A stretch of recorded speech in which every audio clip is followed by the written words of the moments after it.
차트 이야기부터 좀 할게요. 일단 오랜만이니까 큰 관점을 좀 먼저 볼까요? 요새 계속 제가 방송했던 거 생각하니까 너무 거시 관점은 설명 안 하고 최근 이 내용만 설명을 한 것 같더라고요. 그래서 거시 관점을 조금 정리를 하는 게 도움이 될 것 같아서 큰 관점부터 좀 볼게요.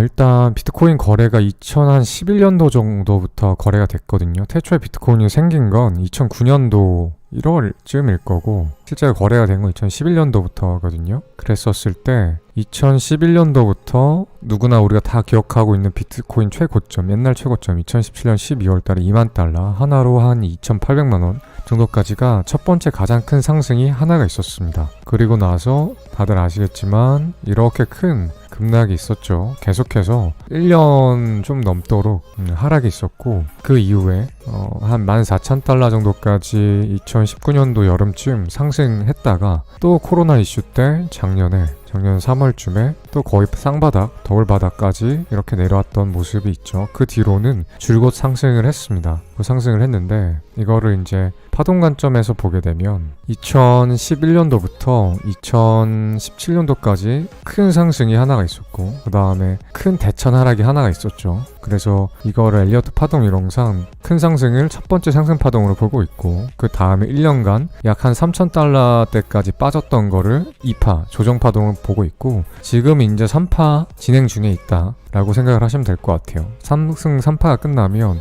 마찬가지로 조정 4파가 올 거고 4파 조정이 끝나면 다시 큰 마지막 상승 5파동 이렇게 마무리될 것으로 예상을 하고 있습니다.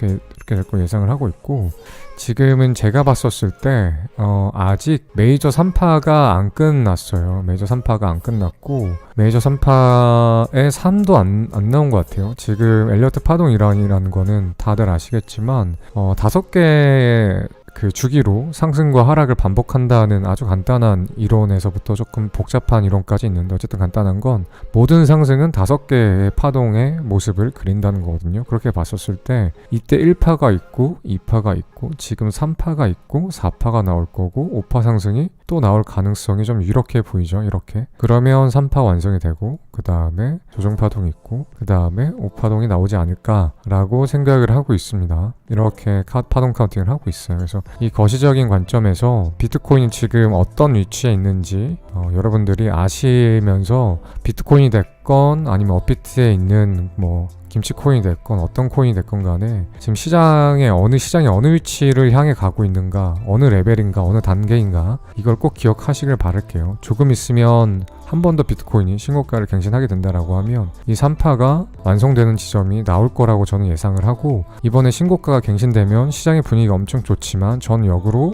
고점이 나왔기 때문에 역으로 꽤 하락을 할 거라고 생각해요. 하락 후에는 이 상승 3파 5파동 상승파동이 또 나올 거고 5파동이 나오면 메이저 이 3파동이 완성되는 거기 때문에 또다시 조정파동 4파동이 나올 거고 그 이후에 마지막 상승 5파동이 나와서 이게 약 한 정확한 가격은 아니지만 약 그래도 한 8, 9만 달러대까지는 무난히 올라가서 우리나라 돈으로 하나로 한 1억까지는 계속해서 상승하지 않을까라고 생각을 하고 있고 그런데 지금 한 번에 1억까지 갈 가능성보다는 이렇게 계속해서 고점에서 등락을 한다는 거죠. 떨어졌다가 또 고점을 넘겼다가 또 떨어졌다가 또 고점을 넘기면서 꽤 많은 시간이 여기서 걸릴 것 같아요. 한 번에 쭉쭉쭉쭉쭉쭉 올라가는 일은 있을 수도 있죠. 어떤 경우에 엘리어트 파동 이론상 파동이 연장됐을 경우에 예를 들어서 3파 끝나고 4파 조정 오고 5파동이 만약에 이런 식으로 연장 파동이 나온다 라고 하면 정말 1억까지 빨리 갈 수도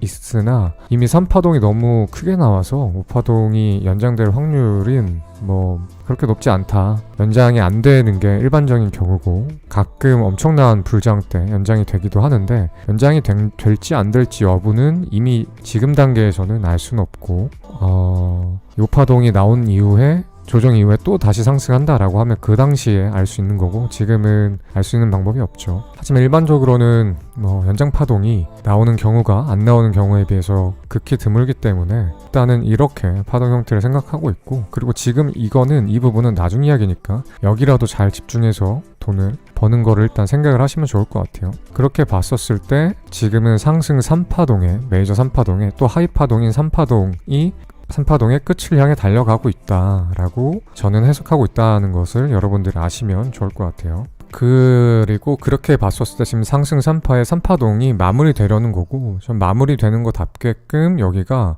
엔딩 다이아고널이 나오고 있는 중이라고 보고 있습니다. 그래서 고점을 한번 찍었고 조정이 왔고, 고점을 또 높였지만 또 조정이 왔고, 또 이번에 이런 식으로 고점을 높이지 않을까라고 생각을 하고 있어요. 그 다음에 엔딩 다이아고널을 봐야 될 때 필수로 봐야 되는 볼륨도 예쁘게 형성이 되고 있죠. 볼륨이 입구에서부터 끝까지 이렇게 줄어야 되는데 계속해서 줄고 있는 모습이에요. 물론 이 분석이 틀렸을 경우도 있어요. 언제 이 분석이 틀렸다고 예측한다? 이 트렌드 라인이 깨지면 내가 생각했던 이 엔딩 다이아고널 관점, 그러니까 한 번 더 신고점을 갱신한다는 이 관점을 그때는 지우고 이미 고점이 여기에서 형성이 된 거였구나, 하락을 하겠구나 라고 생각을 하면서 45,000달러 정도까지는 빠질 거라고 이제 조금 더 이상 상승 관점보다는 하락 관점을 보셔야 되고, 하락 관점을 보신 만큼 혹시 비트가 떨어지다가 다시 이렇게 반등이 오더라도 또 올라가겠네가 아니고 추가 하락을 위한 반등이었구나, 또 하락하겠구나 라는 방향으로 이 지점에서 보셨으면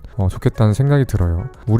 우리는 지성이 있고 사고라는 걸 할 줄 아는 사람이기 때문에 개 돼지처럼 올라간다고 우와 올란다 하면 안 되고, 떨어진다고 우와 망했다 하면 안 돼요. 떨어졌었을 때 이게 반등이 나올 것 같다라고 생각하면 매수의 기회로 삼아야 되고, 올라갔음에도 불구하고 고점이 나왔다 생각하면 팔아야 되는 거거든요. 그래서 혹시나 시장 상황대로 떨어진다고 와 우울해하고 손절해야겠다, 올라가면 또 올라가나 보다, 괜히 손절했네 사야겠다, 이렇게 하면 개 돼지밖에 안 되는 겁니다. 초보분들이 좀 그런 경우가 많아요. 내가 미리 시장 상황을 예측하거나 또는 예측했던 거에서 예측을 해서 예측하는 대로 트레이딩을 하거나 또는 대응을 하는 경우가 생각보다 많지 않고 그냥 시장 분위기에 젖어서 하시는 경우가 많은 것 같아요. 예를 들면 그저께가 딱 그랬죠. 엄청난 폭락이 왔었을 때 생각보다 이거를 좀 많이 불안해 하시더라고요. 그래서 손절 치신 분들도 꽤 있고, 일단은 그렇게 보시면 될 것 같아요. 제 관점은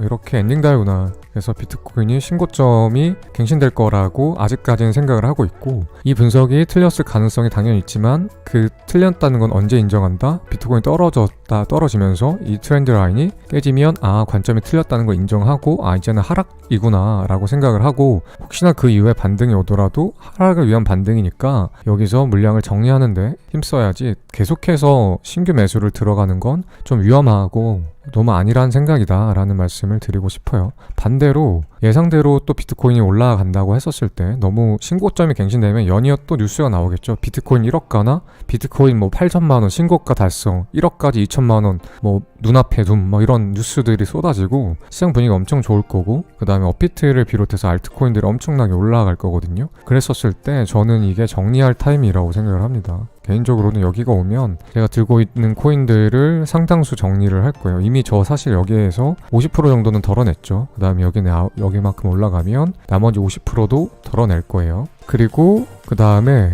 제가 또 최근 방송에서 이 지점까지 떨어졌었을 때 시간봉을 보면 1시간봉에 상승 다이버런스가 있다. 가격은 여기 대비 여기가 이렇게 떨어졌지만 시간봉 RSI는 여기 대비 여기가 이렇게 올라왔다. 그러니까 추세 전환을 의미하고, 비트코인 가격이 만약에 이 정도까지만 올라오면 다시 떨어지기보다는 이게 찐반등이다, 그래서 쭉쭉쭉쭉쭉 올라갈 거를 생각해야 된다, 이럴 가능성이 높다라고 그저께 여기 바닥에서 말씀을 드렸죠. 이렇게 말씀을 드렸고, 말씀드린 거대로 다시 꼬꾸라지지 않고 쭉쭉쭉쭉쭉쭉 올라가고 있는 상황이에요. 그리고 여기를 왜 반등의 지점이라고 생각했는지는 지난번 방송을 좀 참고하시면 자세하게 내용이 들어가 있으니까 좀 길게 설명은 안 할게요. 그렇게 생각하시면 될 것 같아요. 그 다음에 그래서 여기서 롱 관점을 봐서 롱 매수를 들어갔었죠. 그리고 이제 세부적인 트레이딩은 여기서 매수를 했었고, 여기서 절반 정도 매도를 했고, 절반 매도한 거는 여기서 다시 재매수에 들어갔고, 재매수한 이유도 지난 방송에 다 있으니까 그거 참고하세요. 이번에는 다 일일이까지는 말씀 안 드릴게요. 그냥 복기만 간단하게 하겠습니다.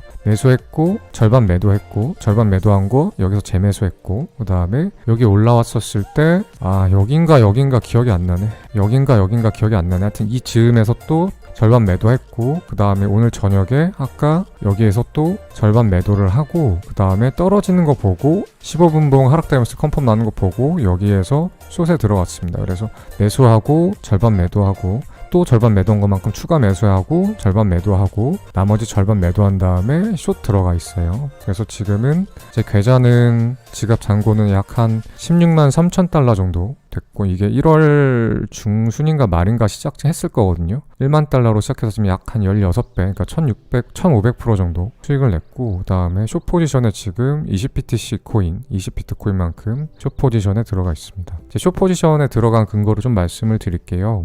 내가 왜 롱을 타고 있다가 숏 포지션에 들어갔냐? 여기에서 롱 탈 때 지금도 관점 변화가 없어요. 이렇게까지 올라간다라고 신고점을 달성할 거라고, 여기서부터 그냥 올라갔다가 고꾸라지는 게 아니고 신고점까지 달성할 가능성이 굉장히 높다라고 했지만 지금 왜 단기적으로 숏을 탔는지를 말씀을 드릴게요. 두 가지를 보셔야 되는데, 하나는 이제 여기 고점을 찍은 이후에 계속해서 조정이 이어졌거든요. 이렇게 조정이 고점 이후에 조정이 한 번 왔었고, 반등이 왔지만 또 조정이 왔었고, 지금도 반등이 왔지만 조정이 오는 걸 수도 있고 아닌 걸 수도 있고, 아직 이 하락 트렌드는 벗어나지 못했다. 그게 뭔 말이냐면, 여기 고점하고 여기 고점하고요, 트렌드를 이으면 여기랑 여기를 이으면 지금이 딱 저항 지점이거든요. 여기를 벗어나 줘야 여기가 진짜 찐 바닥이었구나, 이제 하락 트렌드를 깨고 저항을 깨고 위로 이제 날아가겠구나 라고 여기가 판단이 되는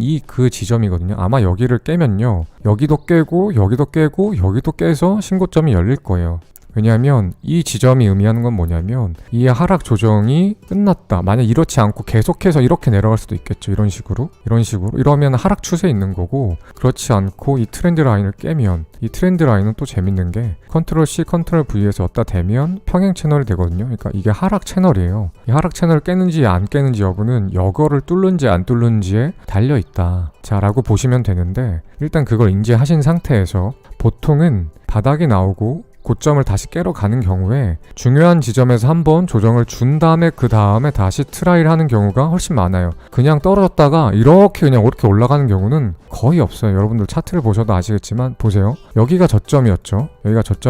근데 지금 여기에서 이렇게 올라갈 때도 이렇게 올라가다가 중요한 지점에서 조정이 나오고 올라가죠. 그 다음에 지금 위로 올라가더라도 이전에 저항을 받았던 중요한 자리들에서 또 조정이 나오고 올라가려고 하고 있는 상태죠. 그래서 너무 당연한 건데 막 떨어졌다 이렇게 바로 올라가는 경우는 없어요. 적당한 조정은 늘 있어요. 그리고 중요한 지점에서 이렇게 트렌드 라인 특히 또는 평행 채널이 걸리는 지점들에서는 저항을 많이 받습니다. 그래서 이 지금 트렌드 라인 저항을 받고 있기 때문에 여기서는 단기적으로 하락이 나올 가능성이 높아요. 그래서 저는 다시 뚫을 거라고 생각을 하지만 수익을 극대화하기 위해서 여기서 매수했던 거를 다 정리하고 또 숏에 들어가서 숏 수익을 또 먹고 올라갈 때 또 롱 수익도 먹고, 그래서 이렇게 스위칭을 하면서 수익을 극대화하는 전략을 펼치고 있는 겁니다. 그 다음에 이제 두 번째로는 또 이렇게 지금 한 15분 정도로 보시면 채널을 확인을 하실 수가 있어요.